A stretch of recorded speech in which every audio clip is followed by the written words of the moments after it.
You picked the wrong black woman to fuck with tonight. Before we dive into the raw, uncut story of how a 4-star general dismantled a corrupt city from the inside of a holding cell, do me a favor. Hit that subscribe button. Ring that bell. Because you are not going to want to miss a single second of this fire. And drop a justice in the comments right now if you're ready to see the system get the shakedown it deserves. General Anaya Vance's voice is a blade, sharp and unwavering, as Officer Maddox wrenches her arm behind her back with a grunt. The cuffs bite into her skin, cold steel digging until a thin line of blood, dark as wine, beads at her wrist. Mouthing off to an officer, Captain Corbin says, his voice a low growl. He stands close enough for her to smell the stale coffee on his breath, his shadow falling over her like a shroud. That's how people like you end up with a world of problems. Vance's mind is a high-speed recorder, cataloging everything. Corbin's badge number, 2187. Maddox's nameplate, slightly askew. The jagged white scar that cuts through Corbin's left eyebrow, a permanent sneer carved into his face. Search her jacket, Corbin barks at Maddox. The frisk is rough, a violation performed like punctuation to his threat. They are clumsy, angry men, and they miss the encrypted field communicator, no bigger than a quarter, sewn into the lining of her coat. Get her in the car, Corbin snaps, his patience gone. A night in the tank will fix that attitude. They shove her forward, forcing her head down, as they cram her into the hot, cramped space of the cruiser. They still have no idea who they've just arrested. They see a black woman from the wrong side of town, and their imagination stops right there. The fluorescent lights of the processing room hum a sick, buzzing tune. The air stinks of old sweat, industrial cleaner, and the quiet desperation of 100 other nights just like this one. General Vance holds herself perfectly still for the mug shot, her jaw set like granite, her eyes level and burning with a cold fire that could melt steel. Click. The sound is final, but for her, it's just the beginning. Name? The booking clerk asks, his voice bored, his eyes glued to his paperwork. Anaya Vance. Address?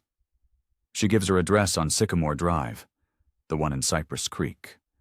The clerk finally looks up, his pen pausing mid-air.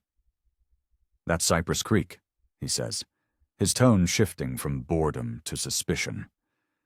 She presses her thumb to the scanner, the black ink ghosting over her skin like a temporary stain. Behind her, near a stained water cooler, Corbin and Maddox are laughing. Their voices are loud, meant to carry, meant to intimidate. Another one from the creek acting like she's special, Maddox says, loud enough for the whole room to hear. Thinks the checkpoint rules don't apply to her, Corbin adds with a chuckle. We had to remind her where she stands, where she... Vance files away the words, the cadence, the smug satisfaction in their voices. She memorizes every watching face, every pair of eyes that sees her as a problem, not a person. Phone call? She asks, her voice calm and even. The clerk jerks a thumb toward a battered payphone on the wall. 1. Make it count. She dials a number from memory. It's not a lawyer, it's not family. A crisp, professional voice answers on the first ring. Operations Center, Pentagon. Authorization code Phoenix Talon 77, Vance says, her voice low and clear. Initiating Operation Sundown, transmitting current location. A brief pause hangs in the air, thick with unspoken meaning. Confirmed, General Vance, the voice on the other end replies, a switch flipping somewhere deep in the heart of the nation's military command. Response team is en route. Timeline 38 minutes. She hangs up the phone just as Councilman Julian Thorne sweeps into the station, radiating an aura of untouchable power. A championship-style ring, gaudy and gold, flashes under the harsh lights. More trouble from the creek? Thorne asks, peering through the glass at her as if she were an animal in a zoo. Corbin nods, eager to please. Just processing another one, sir. Resisting the checkpoint. Good, Thorne answers, his voice smooth as silk but cold as ice. People need to understand the consequences. The program is too important to be undermined. Vance is escorted to a holding cell. The steel door slams shut with a deafening clang, the sound of finality. She sits on the cold metal bench, her back ramrod straight, her face a mask of calm composure. The clock on the wall reads 9:22 p.m. In exactly 38 minutes, the entire world for these men is going to rotate on its axis, and they have no idea they're standing at the epicenter. 2 hours earlier, the sunset bleeds a violent orange over the rooftops of Cypress Creek. 54-year-old General Anaya Vance drives her unremarkable sedan through streets she knows like the back of her hand. The scenery shifts, the manicured lawns and two-story homes of the creek giving way to the sprawling mansions and pristine sidewalks of Sterling Point, the city's wealthier, whiter enclave. Suddenly, the dusk is shattered by the strobing slash of blue and red lights.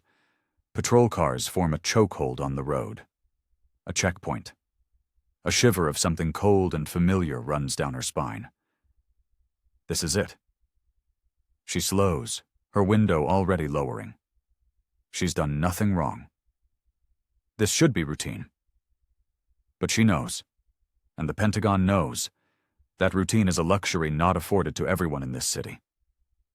Officer Maddox approaches, his flashlight beam skating across her face, lingering for a moment too long. License and registration. Vance moves with deliberate slowness, retrieving the documents from her glove box. May I ask the reason for this checkpoint, officer? Maddox stiffens, his jaw tightening. Routine inspection, now, he barks, snatching the documents from her hand. He studies her license, and his flashlight beam lingers on her address. Cypress Creek, he says into his radio, the two words sounding like an accusation. Requesting additional verification. The emphasis isn't subtle. It's a flag, a signal. Is there a problem with my identification, officer? Vance asks, her voice perfectly level. Wait here. Maddox walks back to his unit, conferring with another officer. They both steal glances at her car, sharing a laugh that doesn't reach her ears but whose meaning is perfectly clear. Captain Corbin steps down from a mobile command trailer, a king surveying his domain. Maddox points. Corbin nods, strolling toward her car with a theatrical slowness designed to communicate absolute authority. Step out of the vehicle, ma'am. The word ma'am is a formality stripped of all respect. Why? My license is valid. Enhanced search protocol. Vance knows the law cold. She could teach a class on it. Enhanced searches require reasonable suspicion, Captain. What's yours? Corbin's jaw tightens. The scar above his eye seems to pulse. Out of the car. She complies, her movements precise and economical. For the record, she says, her voice clear enough for any potential recording, this appears to be a textbook case of selective enforcement. We decide what's selective, Corbin sneers. Hands on the hood. I do not consent to a search of my person or my vehicle without probable cause, Vance states, her voice ringing with an authority he is too ignorant to recognize. Terry v. Ohio and Delaware v. Prowse establish clear legal precedent. Look at this one, he mocks to Maddox, who has sidled up beside him. Thinks she's a lawyer. I'm intimately familiar with my Fourth Amendment rights, she replies, her gaze unflinching. Your kind always has to complicate things, Corbin says, the subtext hanging heavy and poisonous in the air. My kind? Vance raises a single, perfectly sculpted eyebrow. Troublemakers, Corbin clarifies, but the word he really means hangs unspoken between them. Drivers in the other lanes are watching, their progress stalled. Some raise their phones, the small red lights of recording blinking in the twilight. Corbin notices and gestures angrily to another officer. "Clear these cars! No recording!" Vance mentally notes the officer's name, Doyle. She watches him move from car to car, intimidating people into pocketing their phones. She imprints faces, badges, license plates. Every detail is a weapon. "Last chance," Corbin warns. His face inches from hers. "Consent, or you'll be facing an obstruction charge." "I decline, and I am formally requesting a supervisor," she replies calmly. "I am the supervisor," he spits, the lie tasting bitter even to her. He signals to Maddox. "Detain her." Maddox twists her arm behind her back, a lance of sharp pain shooting through her shoulder. "Stop resisting," he yells, a performative shout for an audience that is no longer there. She isn't resisting. She is preparing a clean audio record for the transmitter in her coat. "I am not resisting," Vance says, her voice clear and steady for any listening ears. "I am complying under protest." Corbin leans in close. "You don't tell us how to do our jobs." She spots Maddox's body cam. The small red light blinks once, then goes dark. "Your camera seems to have malfunctioned, Officer Maddox," she notes, her voice laced with ice. "Mind your own damn business," he grunts, his grip tightening. Her training screams at her, muscles coiling with the memory of 100 ways to end this confrontation in seconds. Not tonight, not this mission. This is about endurance, not escape. "I will be filing a formal complaint against both of you," she says instead. Corbin laughs, a harsh, ugly sound. "Councilman Thorne oversees this checkpoint personally. Your complaint goes straight into his trash can." Her watch vibrates softly against her wrist. A silent signal. Evidence gathering continues. "Search the car," Corbin orders another officer. "Sir, without a warrant?" The younger officer begins, hesitating. "We have checkpoint authority under City Ordinance 33B, Corbin interrupts, inventing a legal justification on the spot. He knows the law, too, but only how to break it. "Anything?" he calls out. "Clean, sir." He frowns, disappointed. "Check under the seats. These Cypress Creek folks are always hiding something." Vance's thumb taps the side of her watch, activating the GPS beacon. Now the Pentagon is tracking her in real time. "Nothing, sir," the officer answers again. Corbin turns back to her, his face a mask of annoyance. He shifts his strategy. "You're still interfering with a lawful checkpoint," he says, trying to build a case out of thin air. "That's obstruction." "Invoking my constitutional protections is not obstruction," she answers evenly. The cuffs pinch her wrists, the pressure deliberate and punitive. "Anaya Vance," Corbin recites, savoring each syllable. "You're under arrest for obstruction of justice and resisting a lawful checkpoint inspection." A young woman in a nearby sedan is still recording, her phone held low, her face a mixture of fear and defiance. Their eyes meet for a fraction of a second. Vance gives the slightest, almost imperceptible nod. A seed has been planted. "You have the right to remain silent," Corbin continues, a bored monotone. "I'm aware of my Miranda rights, Captain," she interrupts. "You're transporting me to the Sterling Point station." He hesitates, thrown by her composure, her eerie lack of fear. "That's right. I will require my phone call there." "So, you'll get what we decide to give you," Maddox says, shoving her hard towards the cruiser. As they lead her away, Vance watches Officer Doyle redirect another car with a Cypress Creek bumper sticker for additional screening. 3 cars driven by white residents glide through the checkpoint, untouched. The pattern is established. The evidence is accumulating. Maddox shoves her head down, forcing her into the back seat with unnecessary violence. "Officer Maddox, badge number 3811, she says, her voice clear for the record. "That use of force was unnecessary." "Shut up!" he snaps, slamming the door.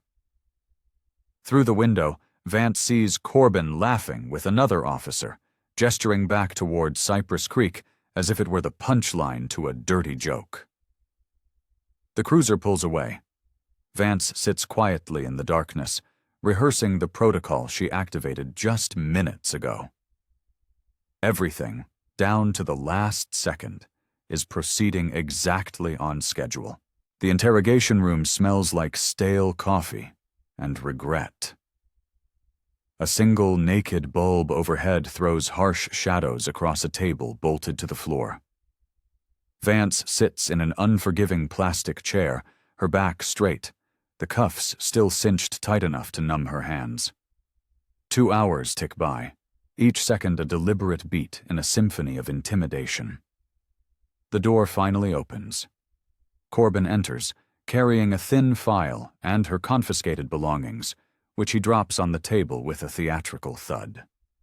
Comfortable? The smile doesn't reach his cold, dead eyes. She says nothing. Silence is a vacuum, and arrogant men always rush to fill it. He opens the file. Anaya Vance, Sycamore Drive, Cypress Creek, no priors. He looks up, trying to read her. First time learning about how checkpoint compliance works, is it? I will speak with my attorney, she says, her voice a flat line. Soon enough, he answers, circling the table with a predator's manufactured patience. I am invoking my right to counsel, Vance repeats, her voice level and unyielding. Corbin ignores it, a critical, documented error. We've got a problem in this city, he says, leaning against the wall, studying her as if she were a puzzle he couldn't solve. People who don't respect authority. People who think the rules are for someone else. He gestures vaguely. These checkpoints keep Sterling Point safe. Some folks don't like being checked. Usually those folks have something to hide. Vance remains perfectly still. Resistance training had made this part easy. His psychological tactics wouldn't rattle a first-year cadet, let alone a 4-star general. Nothing to say? He flips through her wallet, pauses at a card, and lets out a short, derisive snort. Marine Corps General, 4 stars. He tosses it back on the table. Cute fake. That credential is authentic, she replies, her voice steady as a rock. Sure it is, Corbin laughs, and I'm the Secretary of Defense. His phone buzzes. He glances at it, a flicker of something unreadable in his eyes, and nods to himself. Our concerned citizens are here, he says, moving to the door. Through the thin walls, Vance hears a new voice, authoritative, impatient, dripping with privilege. Another one from the creek giving you trouble? Councilman Thorne, undoubtedly. Yes, sir, Corbin replies. Gave us the whole Constitution lecture. Had a fake military ID on her, too. A real piece of work. What branch? Marines. Claims to be a general, Corbin adds, his laughter bleeding through the drywall. Vance memorizes the cadence, the emphasis, the casual admission of prejudice. Every word is evidence. Corbin returns with Maddox in tow. Let's try this again. He slaps a pre-filled confession form on the table. Sign this. Plead to obstruction. You'll be out by morning with a fine. Vance looks at the document, then back at him, her finger still. I want my attorney present before I sign or touch anything. Maddox steps closer, positioning himself behind her, an attempt to loom. The captain asked you nicely, and I declined respectfully. You people from Cypress Creek think you're so special, Corbin says, his voice taking on a whining tone. The councilman's program has cut crime in Sterling Point by 30%. By targeting specific neighborhoods? Vance asks, her question a quiet challenge. Corbin's smile turns thin and cruel. By enforcing the law where it needs enforcing. Selectivity by another name, she murmurs. This interview is over until my counsel arrives. Corbin gathers her belongings, purposefully letting her military ID fall to the floor. He steps on it as he circles the table, grinding it under his heel. "This little costume of yours doesn't impress me," he sneers, picking the card up again. 4 stars. That's an ambitious forgery. He tosses it back down. Maddox presses his hands into her shoulders, a silent threat of violence. "We've got all night," Corbin says. "Plenty of time for you to reconsider that signature." A sharp knock cuts through the tension. The door swings open. A detective stands there, his professional expression shifting to one of alert concern as he reads the room. "Captain," Detective Marcus Cole says, his voice calm but firm. "A word outside?" Corbin hesitates, then nods to Maddox. "Watch her." The door closes. Urgent, muffled whispers ripple through the hallway. Another knock, harder this time. The door opens again. Cole enters first. Corbin follows, his jaw tight. Cole carries himself differently. He is observant, his posture squared away without any of the theatrical bravado. His badge is on a chain, his suit actually fits, and his eyes miss nothing. "Officer Maddox, they need you at the front desk," Cole says. It's a polite order. Maddox looks to Corbin, who gives a grudging nod. Maddox leaves, the room's atmosphere shifting palpably with his absence. Cole picks up the ID from the table, turning it under the light. "Captain, this has microprinting, holographic seals, and UV watermarks. It's real." "It's a good fake," Corbin insists, his confidence starting to fray. "No, sir," Cole replies, his voice respectful but firm. "I served for 8 years before I joined the department. This is genuine." Corbin's certainty thins like smoke. "Then she stole it. Add it to the list of charges." Vance watches the dynamic. Cole is something rare here, a man whose integrity is holding its ground inside a corrupted system. "Ma'am," Cole says, addressing Vance with a careful, deliberate respect that infuriates Corbin. "Could you state your name and rank for me?" "General Anaya Vance, United States Marine Corps." Cole straightens instinctively. Bearing recognizes bearing. "What brings you to Sterling Point, General?" he asks. Corbin cuts in. "That's irrelevant. She's being processed for obstruction." He turns on Cole. "I'm handling this, Detective." "Captain," Cole answers evenly. "Department policy requires immediate verification of active duty military credentials. Section 14 spells it out clearly." "I know the manual, Detective." "Then you know we're already off script. She requested an attorney twice and was denied. Questioning continued after she invoked her rights, and she's been detained for hours without proper processing." Corbin closes the distance between them. "Detective, you'd do well to remember your place." "My place is making sure procedure is followed," Cole says, his eyes never leaving Corbin's. He looks again at the 4 stars on the card, and this time he truly sees them. He takes a breath and recalibrates the entire situation. "Sir, these are 4 stars. There are only a handful of active-duty 4-star generals serving in the entire military." The interrogation room door swings wide open again. Councilman Thorne enters without knocking, a whirlwind of tailored silk, signature ring, and the smug weight of absolute power. "Captain, what is the delay?" he demands. "I expected this to be a routine process." His eyes land on Vance, cold and calculating. "Councilman," Cole says, stepping forward, "we may have inadvertently detained a high-ranking military officer. We need to verify her identity through the proper channels." Thorne scoffs. "Based on what? A piece of plastic?" "Based on security features consistent with a Tier 1 military credential, sir," Cole replies. "Verification would be a simple phone call." "Your concern is noted, Detective," Thorne says, dismissing him. "Let the captain handle his arrest." Cole doesn't move. Principles are hard things to outsource. "Captain," Thorne says, turning his back on Cole, "finish the paperwork and process her. Detective Cole, you're needed elsewhere." "Sir," Cole pushes, his career flashing before his eyes. "Standard protocol requires—" Standard protocol is what I say it is, Thorne interrupts, his voice dropping to a dangerous whisper. The checkpoint program operates under a special city ordinance. My ordinance. Vance studies Cole. She sees the war raging behind his eyes. Ethics versus orders. A soldier's dilemma in a policeman's uniform. What's a man to do?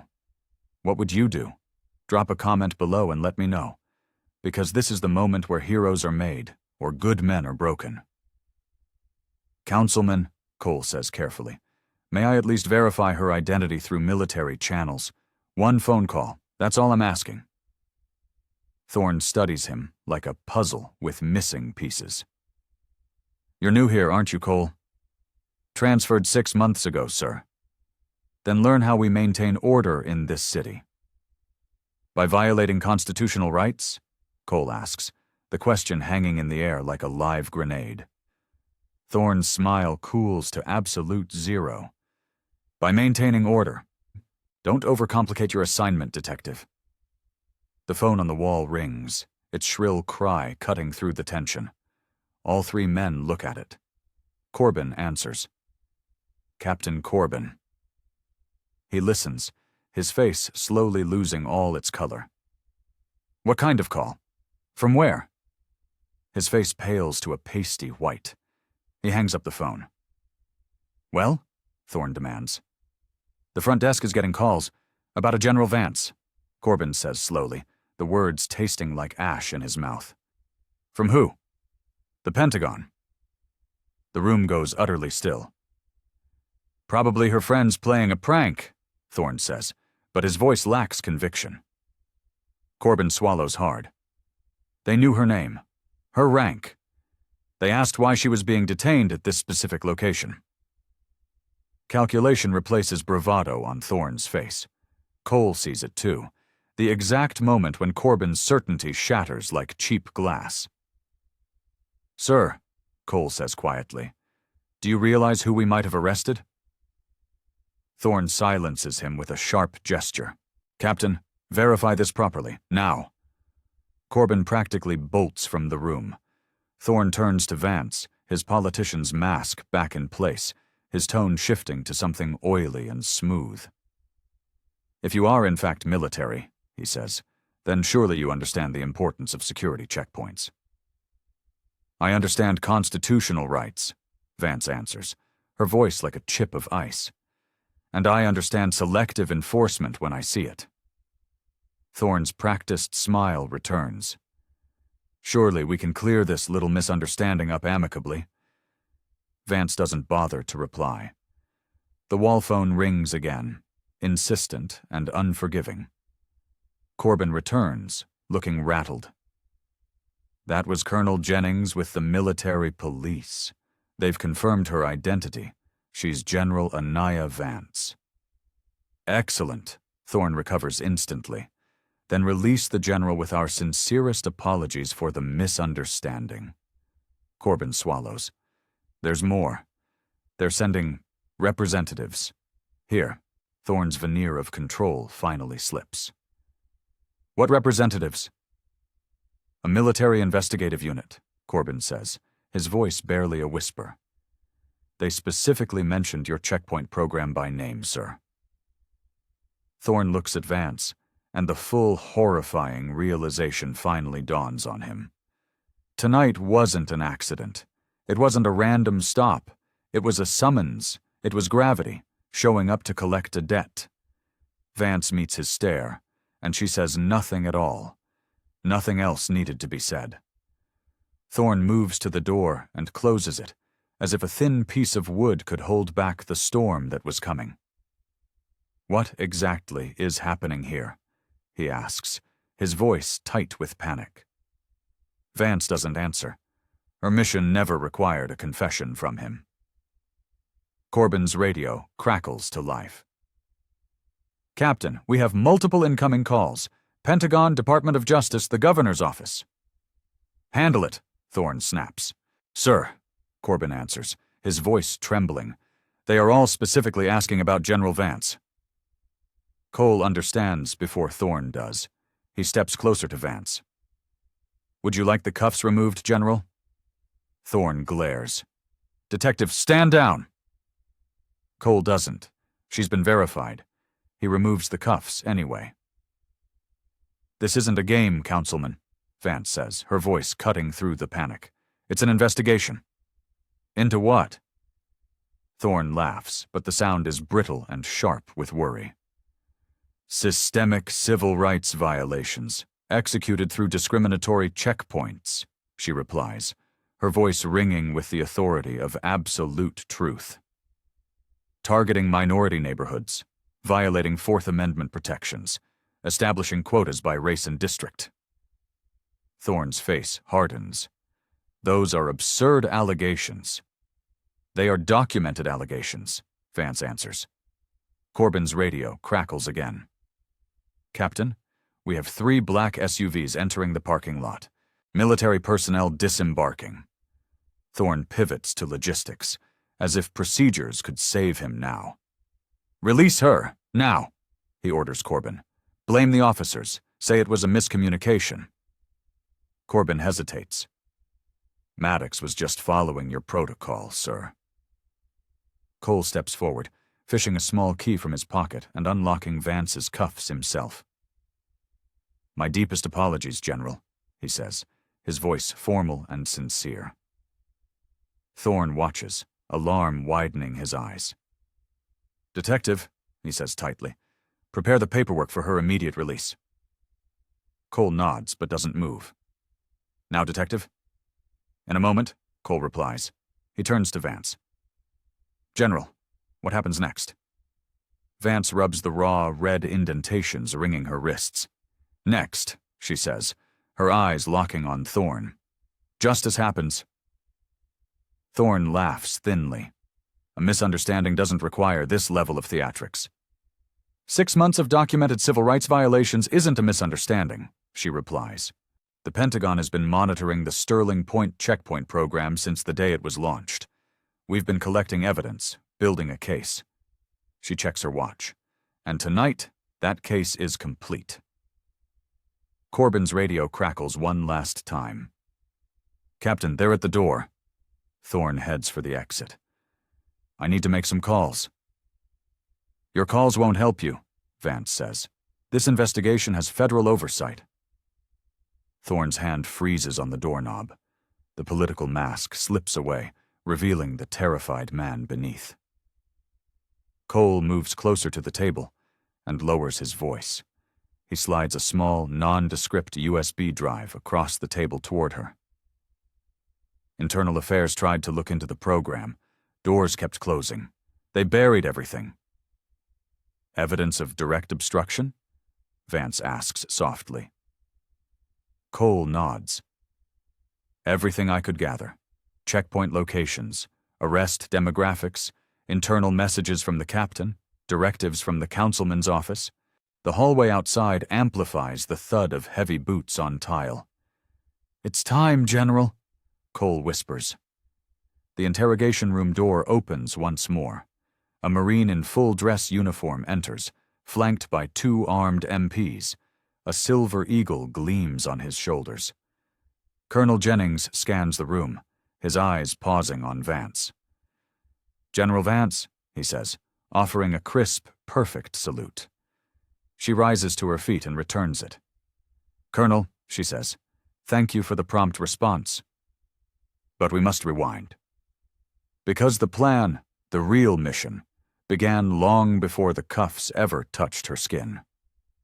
At sunset, when that violent orange bled across the roofs in Cypress Creek, General Vance chose the exact route that clipped the Sterling Point border, the invisible line where city policies rewrite themselves, depending on who's behind the wheel. She had already logged dozens of complaint affidavits, mapped the illegal stops by race, and traced the unconstitutional ordinance back to Julian Thorne's City Council Committee. Tonight was the fulcrum, the point on which the entire corrupt machine would be broken. She wore plain clothes, no ribbons, no stars, just a simple jacket with a hidden transmitter stitched beneath the lining, and a watch set to tell both time and truth. At the roadblock, Maddox played his part on cue. The flashlight lingered where it always does, on her Cypress Creek address, not her license expiration date. The call for additional verification. The smirks shared with another officer, the captain appearing like a curtain rising on a play he didn't know he was starring in. The first order, step out. The second, hands on the hood. She gave them every opportunity to choose procedure over prejudice, and at every turn, they chose power. The crowd watched and then was pushed away. The citizens' cameras dimmed. She made herself a metronome. Every action measured, every refusal documented, every escalation filed away in the muscles coiled behind her calm facade. Sterling Point Station was the second act of the stage play. Corbin thought intimidation was a tool he wielded. The bolted table, the bad lighting, the thud of a tossed file. He thought her silence was fear. It was bait. She asked for counsel. He pushed past it, a fatal error. He called her credential a costume. She made a mental note of where his heel fell on her ID. She heard Thorne through the paper-thin walls, heard the dismissive phrase, "Another one from the creek," heard the order to make an example of her. Maddox's body cam conveniently died, which meant the truth would need more eyes to see it. And that's when Detective Cole noticed. Not because he was naive, but because he had worn a different uniform once, and he knew the look of a real government credential under a lens. He didn't swagger, he checked. He cited Section 14 and the procedural steps they had skipped. He asked for a simple phone call instead of offering a knowing wink. Thorne tried to smother that spark of integrity with his talk of special ordinances and his manufactured authority. He didn't know Internal Affairs was already bumping up against doors he had locked from the inside. He didn't know a USB drive filled with his digital fingerprints would cross that very table just an hour later. And he certainly didn't know whose number General Vance had dialed from that grimy wall phone. When the Pentagon operator answered, Vance kept it simple. Authorization code, operation name, coordinates, no flourishes.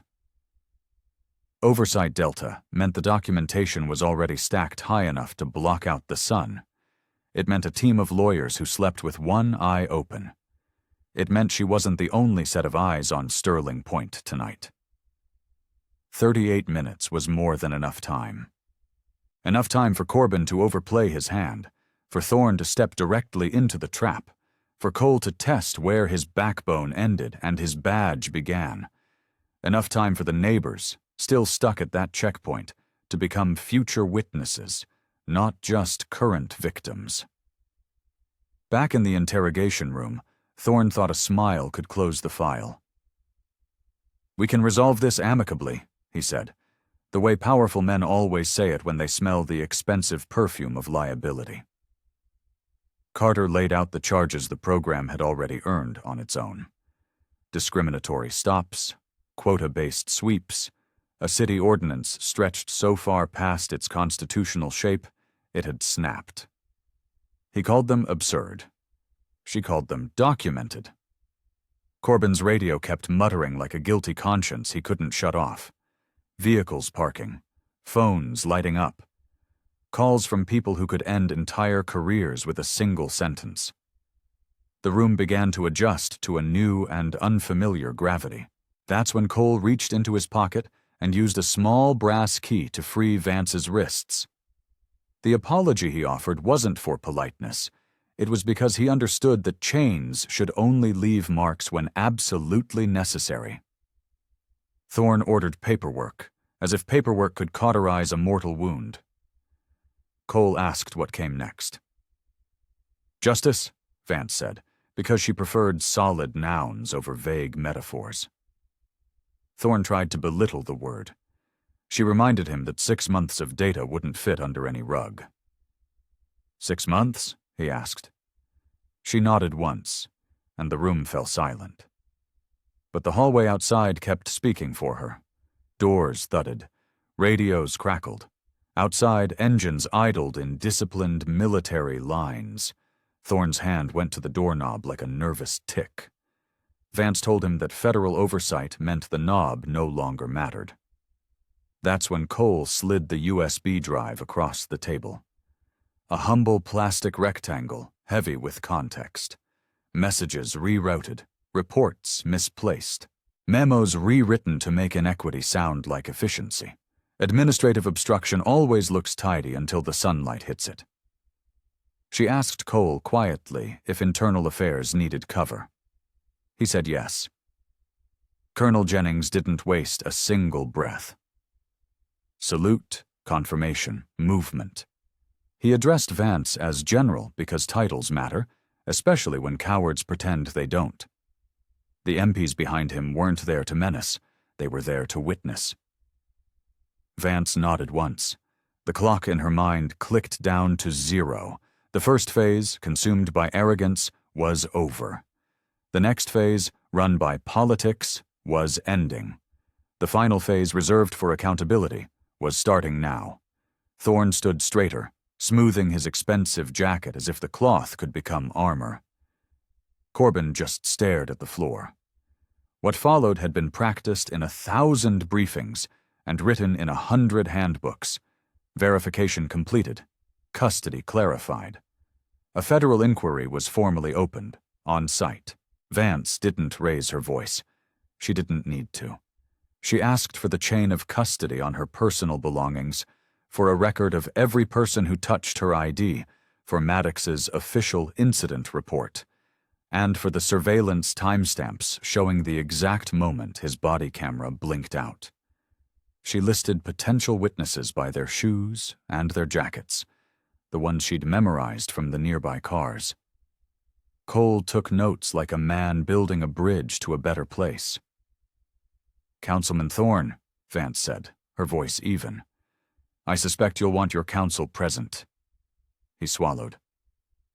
"This is a misunderstanding," he said again, trying to shrink the universe down to that one single word.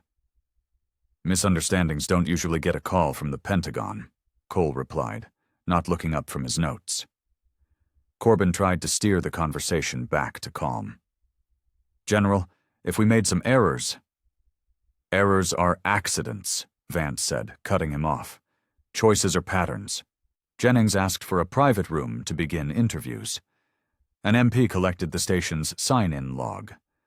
The building itself seemed to be breathing louder now.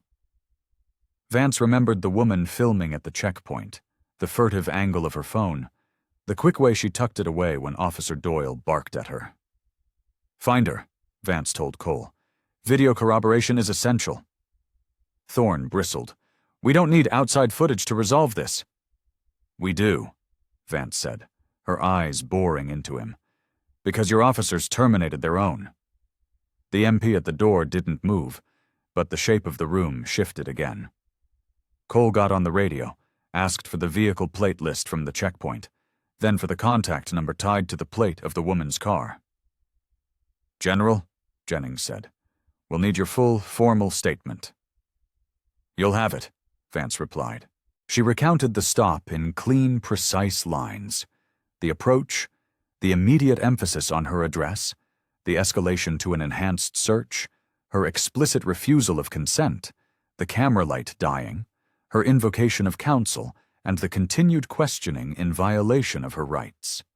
Cole added his own observations, the verifiable security features on the ID, the department's obligations under Section 14, and every deviation from protocol he had witnessed since she arrived.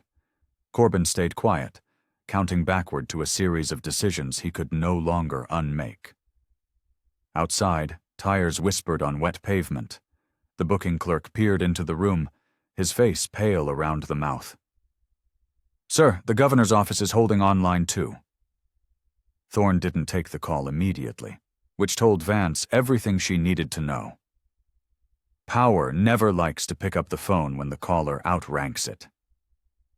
Jennings nodded towards the hall. "We'll need a secure space to interview all personnel," he said. The MP at the door stepped aside. Cole asked softly, "General, Do you require medical attention for your wrists? Photographs first, Vance said. He nodded and signaled for a camera. Documentation breathes. Corbin stood there, finally seeing them. The red marks, the camera, the colonel, and began bargaining with himself. Vance watched the bargaining as if she'd seen it 100 times before. The symphony of if-onlys stacking up. If only the flashlight hadn't lingered. If only the line about your kind had stayed between his teeth. If only he'd really read the ID. If only he'd remembered the manual wasn't optional. Thorne finally grabbed the phone. Yes, Governor. Of course, he said, making noises of agreement without committing to a single noun. Cole's radio call got an answer. The young woman from the checkpoint, a student named Elisa Park, was willing to share her footage. She had seen enough to know that truth doesn't survive when it travels alone. An officer was dispatched to escort her to a private conference room. Vance requested that Detective Cole take her interview personally. Thorne objected out of sheer habit, then realized that every objection he made now sounded like an admission of obstruction. Jennings detailed one MP to accompany Cole as a witness. Another MP began collecting every officer's body cam for a full forensic review. Procedure, at long last, was finally walking upright. Vance asked for the printed text of Ordinance 33B and the city attorney's memos regarding its legal scope. Someone fetched a thick binder, heavy with rationalizations masquerading as public safety. She skimmed it, and then pointed to the sections where the word discretion became a funnel for bias. These phrases invite profiling, she said. This subsection pretends to be neutral while explicitly measuring compliance by neighborhood. Cole underlined the passages. Corbin said nothing. Thorne tried a different tack, one of reason. General, surely you see that checkpoints have value in maintaining order. Not like this, she said. The phones at the station's front desk kept up a steady, frantic staccato. A sergeant popped his head in. Colonel, the media are starting to gather outside. Thorne winced. Keep them back. Sir, we can't muzzle public sidewalks, the sergeant replied. Jennings asked for a secondary entrance to avoid a scene. We'll release a formal briefing later, he said, which meant there would be a record, not a rumor. Vance requested that Cole secure the evidence bag containing her wallet, keys, and phone, documenting the chain of custody from start to finish.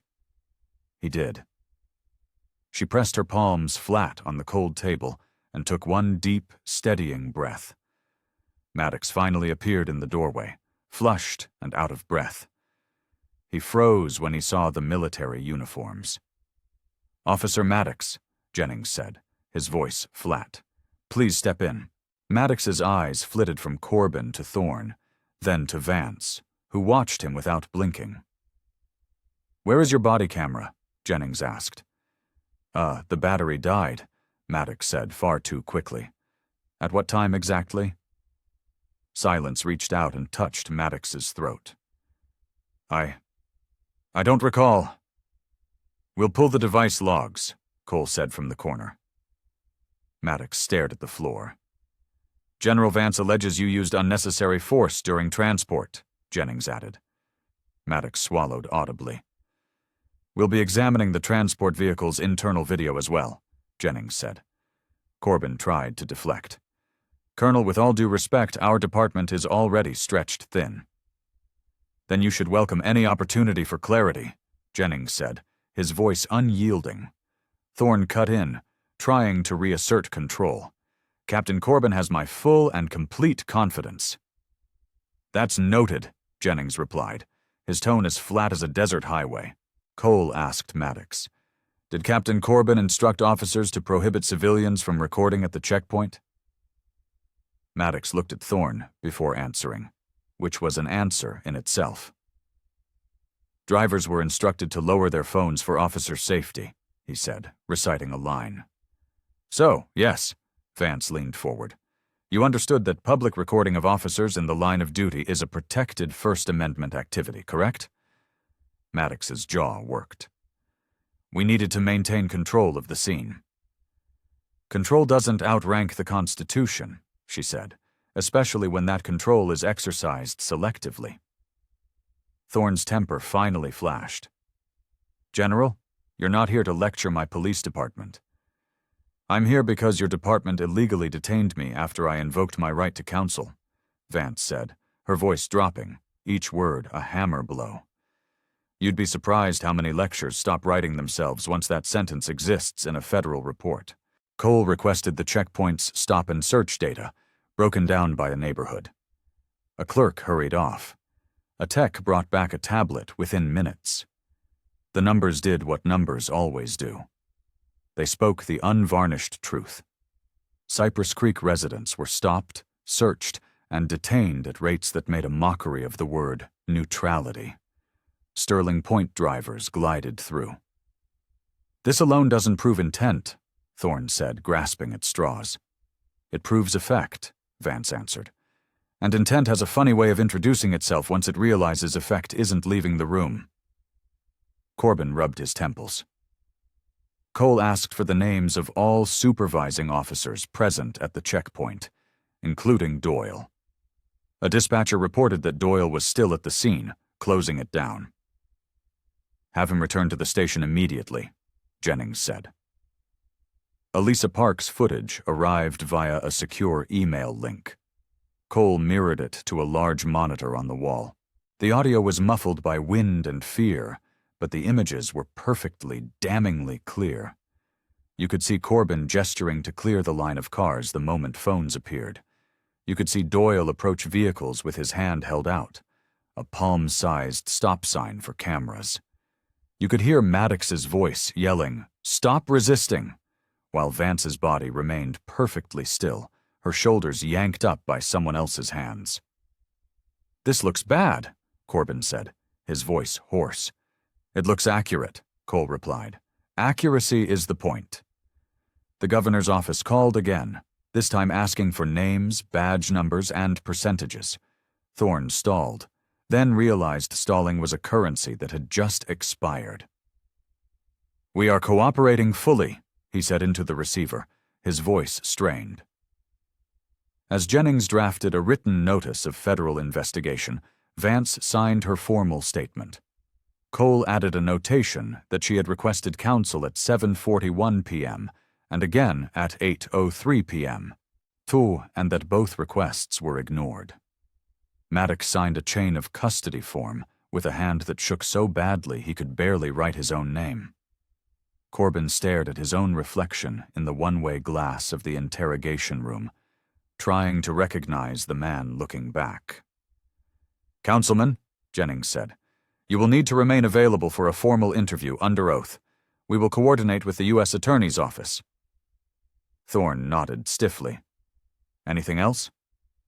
"Yes," Vance said. "Your Ordinance, 33B, will be reviewed for constitutional compliance by the Department of Justice. Expect a federal recommendation to follow." Thorne tried to summon one last shred of offense. "The city's crime rate has dropped 30%.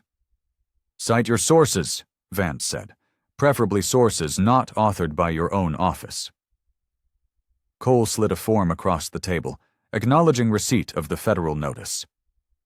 Thorne signed it like his pen had gained 100 pounds. Jennings turned to Corbin. "Captain, you will compile all checkpoint operational directives issued in the last 6 months, including all related emails and text messages." Corbin nodded, his throat too dry to speak. Cole requested the shift roster. Maddox said nothing. Doyle's unit crackled over the radio. "Checkpoint cleared, returning to station." Cole keyed the mic. "Officer Doyle, on your return, report directly to the main conference room." "Copy," Doyle answered, his voice unreadable. Vance asked the booking clerk to print the log entries since her arrival. The ink dried on the page like a timeline that had finally decided it wanted to be a map. The first reporter shouted a question from the sidewalk when the station door swung open for a patrolman. "Is it true a Marine general was arrested here tonight?" Thorne flinched, then pretended not to hear. Jennings arranged for a brief, formal statement to be read. An ongoing investigation. No further comment at this time. Vance didn't mind the silence. It kept the story from turning into cheap theater too soon. Cole returned from the conference room where he'd interviewed the student. Elisa Park will provide a sworn affidavit, he said. She has also identified 2 other drivers who recorded the incident. Thorne blinked. Witnesses have a way of multiplying when fear recedes. Vance thought of Cypress Creek, of the parents who had to explain to their teenagers why courtesy and compliance hadn't protected them last month or the month before. She pictured the tense block meetings, the coffee and quiet rage in church basements, the way that shared grief slowly, inevitably, turns into a plan. Because it has to. She didn't need to say any of that here. She had written it instead, 2 simple sentences in her statement about the true effect of their program. Fear reroutes lives. It reroutes futures until a map of a city starts to look like a cage. Cole read them and added a line of his own. Fear isn't random. It's a tool. Thorne just stared at his shoes. Doyle arrived, his knuckles raw from the evening air. He clocked the uniforms, the MPs, the colonel's ribbons, and understood instantly that the world had changed since he'd left for his shift. Officer Doyle, Cole said, did you instruct motorists at the checkpoint to put their phones away? Doyle's eyes moved, a flinch without flight. I told them recording was interfering with the operation. On whose orders? Command staff, he said, his eyes brushing past Corbin like a question he already knew the answer to. Did you document that directive in your activity log? Cole asked. Doyle shook his head. It was a verbal order? We will need a written summary of that order, Cole said, with names and times. Doyle nodded once. Thorne tried one last time to frame the narrative. General, surely you must agree that order has to be maintained. Vance didn't bother with sentiment. Order exists to protect rights, not to smother them. When it flips, it stops being order. Maddox, quieter now, said, We were told in briefings that Cypress Creek residents were running guns. By whom? Cole asked. Maddox hesitated. It was in the briefings. Produce them, Jennings said. If no such written briefings exist, we'll note that as well. Maddox's mouth opened and closed. Corbin stared at the floor. Vance watched Thorne feel the atmosphere in the room change from a solid to a gas. Cole's phone buzzed with a message from his contact in internal affairs. Prior complaints about the checkpoint had been referred back to Corbin's command, where they had died on his desk. He showed the message to Jennings, who simply nodded, as if cataloging the utterly predictable. Vance asked for a copy of Thorne's initial sponsorship memo for the ordinance. It arrived. It was full of language about the perception of safety. It contained very little about probable cause. Cole highlighted 2 lines that translated to quotas without ever using the word. That's not going to age well, he said, writing in his notepad. Vance requested to call her counsel now that the immediate fire had been contained. Jennings handed her a secure satellite phone. She spoke briefly, flagged jurisdictional issues for the legal team, and asked for a civil rights unit to contact community leaders in Cypress Creek before rumors could outrun the facts. She ended the call and turned back to Cole. Document everything. Names, times, who stood where. He nodded, already doing it. The station felt different now, like a building after an earthquake. The same walls, but all the angles were new. In the bullpen, a television flickered, the volume low. Thorne's aide slipped in, his cheeks flushed. Sir, the reporters want a comment. He whispered something else Thorne didn't want to hear. Thorne dismissed him with a flick of his wrist, then tried addressing Vance again. General, if the program needs adjustments, we can form a task force. The program needs accountability, she said, and then dismantling.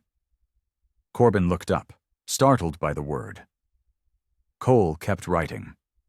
Jennings spoke quietly to an MP who left to secure the station's evidence lockers. Maddox shifted his weight like a man just learning about gravity. Cole printed 2 copies of Elisa Park's statement and flagged the corroborating timestamps between her video and the station's own security logs.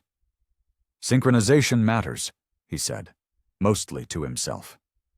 Vance signed a property receipt for her belongings, each item photographed and tagged. She asked for the evidence bag to remain sealed pending a federal review. Corbin agreed, because refusing would require a kind of courage he no longer possessed. Thorne's phone rang again. He let it vibrate itself out, then exhaled slowly through his nose. The young clerk who had taken Vance's fingerprints earlier poked his head in. "General, do you need a bottle of water?" Vance smiled, a small, real smile. "Yes, son, thank you." The kid returned with a bottle and a look on his face like his world had just moved an inch to the left. She drank and set it aside, the plastic creasing under her fingers.